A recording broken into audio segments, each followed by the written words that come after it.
Hi everyone, I'm Angela. I am the mom behind Garcia's on the Go.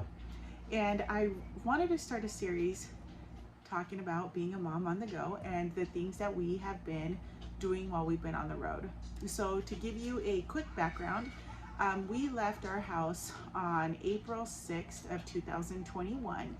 And then in August, I kicked off my first official school year of homeschooling. So to finish up the year between us leaving and the end of the school year, our school was offering a like virtual homeschool. So my kids were taking, they were doing school virtually the entire school year. I let them go back in January until spring break so that they could say bye to their friends and meet their teachers in person. And then I decided that I was just gonna put them back into virtual school while we left. And then in August, I decided to homeschool them. So here is some background.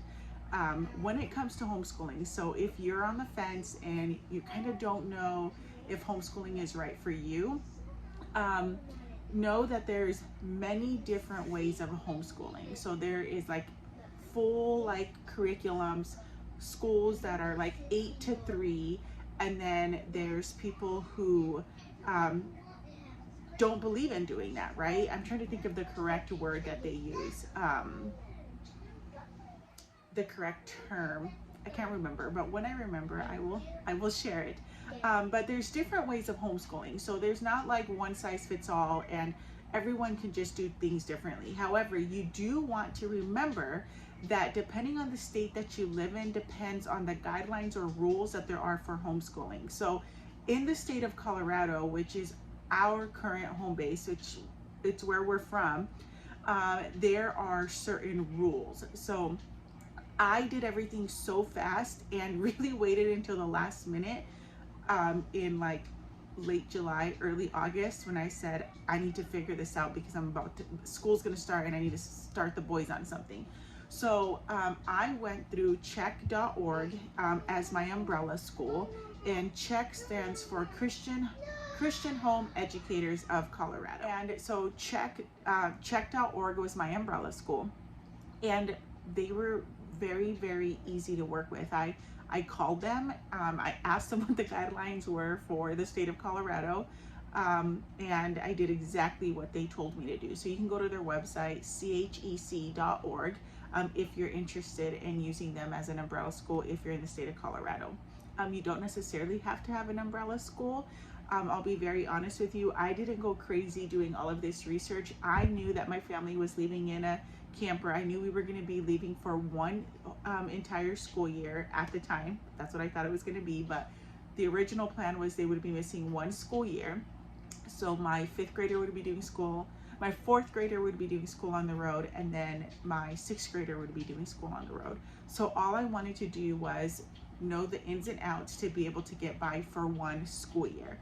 And they gave me that information. They also sent me an Excel spreadsheet so that I could keep track of attendance. And one of the rules that I do know for Colorado is that you have to school for 172 days and a minimum of 4 hours a day. It's really up to you. It doesn't have to be like 8 to 12, 12 to 4. It's really up to however you want to do it. Sorry, my phone went crazy, but I'm back. So it's about it is a minimum of 4 hours a day, and it totally depends on you on what you want it to look like. And please fact check me. Don't take this as this is what Angela said, this is what was on this YouTube video. Really look into the information for yourself, because like I said, I did some research, but not too much, because really this was an experience that I wanted for my family, and I wasn't gonna go crazy about school, okay? So I do know that in the state of Colorado, they want you to do reading, writing, and speaking. There isn't like any specific curriculum that you have to follow. They want you to do math, history, civics, literature, and science. I'm going to share with you some of the information and some of the things that we did to be able to do school and get by through the curriculum. So again, like I said, there isn't any specific curriculum that you have to follow. They just want these specific subjects to be taught and included. I do know that my incoming 5th grader would be tested in the state of Colorado because he is a homeschool student, because I believe that they test in 3rd grade, 5th grade, 7th grade, 9th, and 11th grade in the state of Colorado. I don't know what the test consists of. I don't know what it looks like. So that is something that I will find out, and when I do, I'll share with you all. And I also believe if you have a teaching license, your kids don't necessarily have to get tested. And I was a teacher in the state of Colorado, and so that is another thing that I got to look into, because my son just finished 4th grade with me and will be entering 5th grade. And then Check does send you a letter and say, here, submit your attendance, submit the information by this date before the next school year. So that's one of the things that's on my to-do list. But you'll see that I just took more of a laid back approach when it came to my kids' school.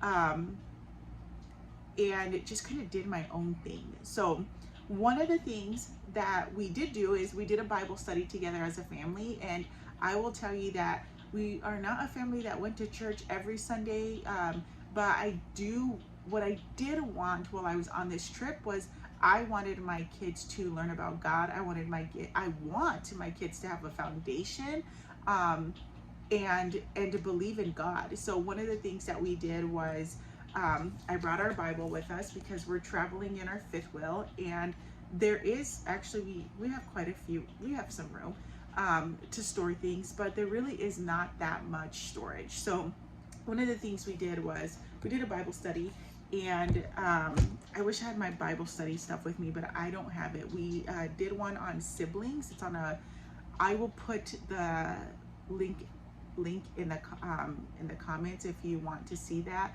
what I used for Bible study, but it didn't really take that much time. And what I loved about that was that I got it for each grade and for each age level. So my 5-year-old was able to be a part of Bible study with us when I was doing it with my 10 and 12-year-old. So his questions were a little different, but they were the same exact topic. So that's not something that you need to do for homeschool, obviously, but it is something that we chose, and it was part of what we did on our daily basis. So for reading, writing, speaking, the curriculum that I chose to go through is the Good and the Beautiful curriculum. So this is the workbook that my 6th grader used. Okay, so what I did was they took a test, and it's a test like you print it out. It's something that the Good and the Beautiful do have for you, and then you decide what level they're on. And so what I liked about this, so this is spelling and writing workshop. So what I loved about it was it goes into like lesson 24, for example, and it gives them a spelling rules, and it goes into all of these things. Like it's like you're taking school all over again, and then you start remembering what certain rules are. And then they have spelling words, and so at the back of the book there are some challenging spelling words. And what I would do is, and I just ripped it out, so what I did was I just started from here. So the first word is danger, tomorrow, forehead, August, and I gave them to him, and then we, based off whatever he missed, was the 12 spelling words that he was working on for that specific unit. And he was able to get through the bonus spelling words because he knew a lot of these words, which are really, really neat. So this was one I think, so there are spelling words, right, in 6th grade. And to be honest, I don't know if they really do that in middle school, but for me it helped. And then there is always a writing workshop. So on this one that I specifically opened, it was lesson 25, and it gave them writing effective paragraphs. So it gave him an example of the original sentence, right? And then it talked about learning how to rewrite and rewriting sentences so that you're not plagiarizing. And then it gave them gives them an example of what could be plagiarism, and then an example of one that would not be, and then they go and they create their own paragraph. This one specifically was about the Mexican flag. So that is what they do for the writing workshop, and I really liked it because it not only was like spelling words, and it was stuff that they would be doing in school, right?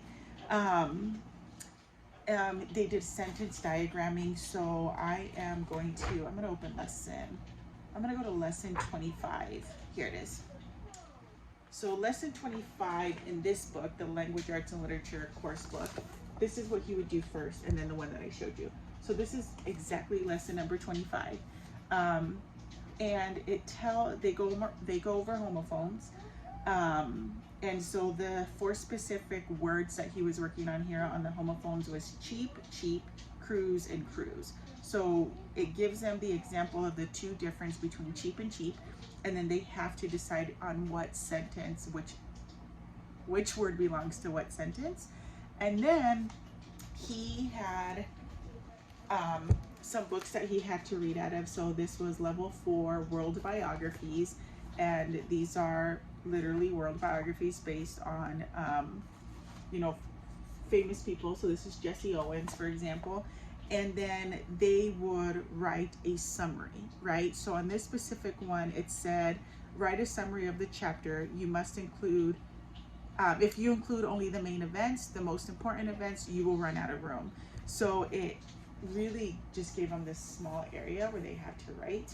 And then you just go over it and you give them feedback. So it also tells them to read for 20 minutes, and then it tells them to go into the writing workshop.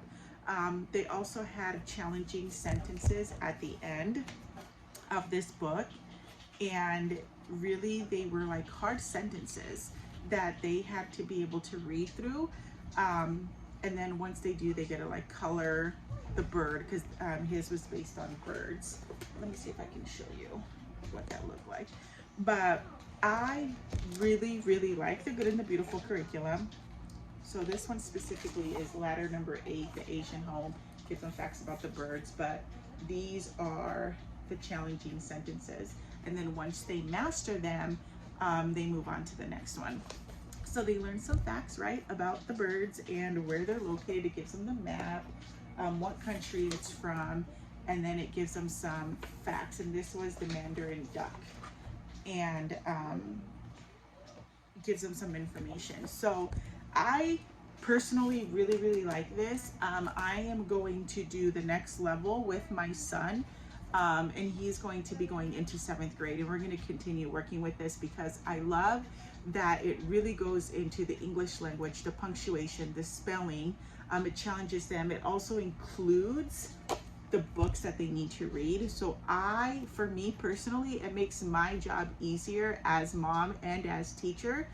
And you also get an answer sheet. So if you like with the sentence diagrams, for example, I don't remember ever doing sentence diagramming in school, and they add more to it every time. So I, in the beginning, had to go back and check everything to make sure that it was right, because I had no idea if it was right. So again, I chose the same curriculum with my 4th grader, and his was just 1. And same thing, it gives them the English language rules. It gives them spelling words. He had to write compare and contrast, paragraphs. He had to do research based on facts that they gave him. He had to make up stories, little things like that, just the same exact things that I believe that they're doing in school. And I did double check with some of the parents just to kind of see what they were learning, in case my kids went back to school the next school year, then they weren't falling behind. And then again, he had his shared level reading and his personal reading level. And then I did the same thing for preschool with my preschooler, he did not necessarily have to be in school. He goes into kindergarten next school year, so now this coming August. And again, we're not completely done with him because every child is different, and so school did not happen every single day with him. But we're working on his alphabet, and again, I'm using the Good and the Beautiful curriculum. Now, for topics like history, which is one of the topics that you have to teach in Colorado, the way I did it, and this is because we are traveling, we visited state capitals, and we'd go to the state capitals. They'd get all of this information. Like the first state capital that we visited was Texas State Capitol. So it's beautiful state capitol, and the kids were able to like go in there, walk around. You know, you get a tour, and it was really, really neat. Then my favorite one has been the state of New Hampshire. And the volunteer gave us a guide, the tour. He was our tour guide, and he was amazing. And there, I even learned things, like so many things with him. And, you know, he talked about the importance of voting and the importance of like every person, whether you're voting for the mayor or the senator or the governor. He went straight from the bottom to the top and really talked about the importance of their roles and why, you know, you should be invested in voting for specific things. So it was really, really cool. And then he gave some outstanding information about their state capital and really included our boys in it. So it was really, really neat. We also did the one in Iowa, and he was an amazing, amazing tour guide. I actually have a YouTube video on that tour. But that is the way I incorporated history. So this is the National Parks Bucket Journal, and the boys did not love these journals. I'm not even gonna pretend that they loved them because they absolutely hated them. I also did a state one, and so what it was, and I'm trying to find one where the boys actually wrote in it. What these do is they give you I guess I can't even find one where they wrote in it because they may not have written in this one. They might have just done the state one, but because I got one for each one of them. So I got the blank one. This is the Big Bandit National Park, for example, and it'll say like have them write out the address. They do research on the entrance fee, how many this is all stuff that they can get from the internet, and it's really, really cool. And then of course you make it personal and you're able to write things. I am trying to specifically, because I got one for each one of my oldest, and this one is blank. So if I find the one where they actually wrote in it, I'll do a video on it. But anyways, this is again research that they're doing. They have to use the internet. They always have the internet anyway, and they fill out the information. And we did the same thing with the states. And in that one, what I did also was I had them take turns. So if we visited a state, they had to put the state capital.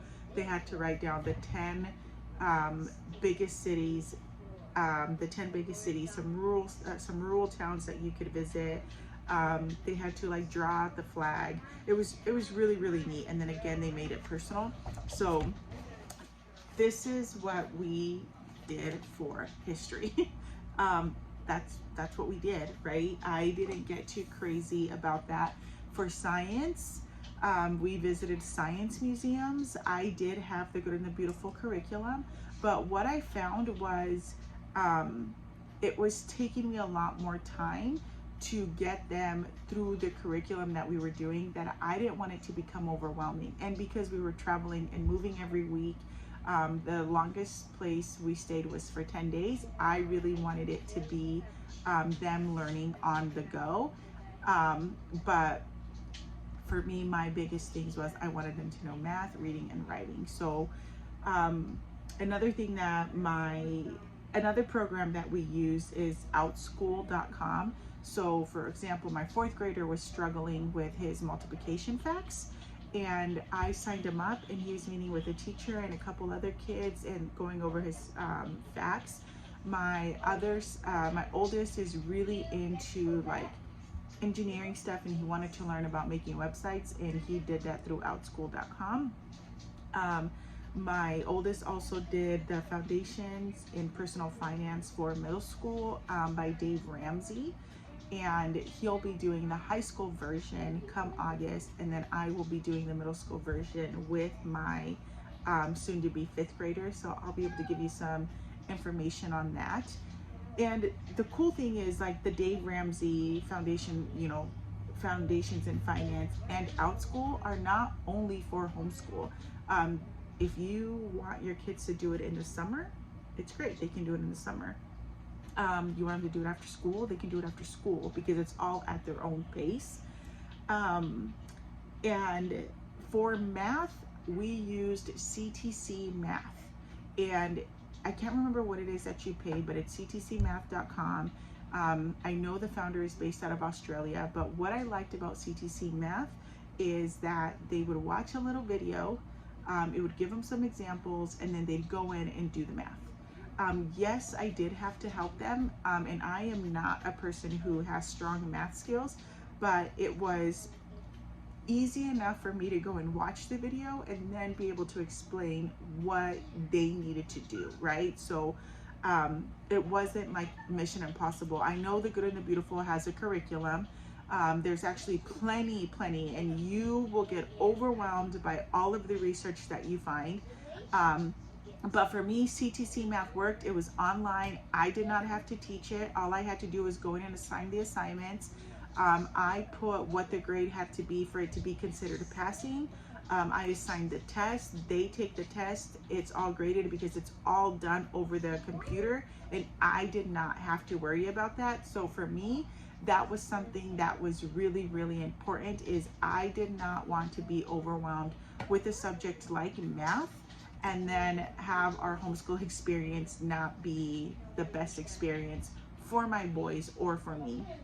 So that's a little bit about what we did this school year, a little bit of what our world looks like for homeschooling, because it's different, right? So we took off in our fifth wheel, and then I also said we're gonna homeschool for a year.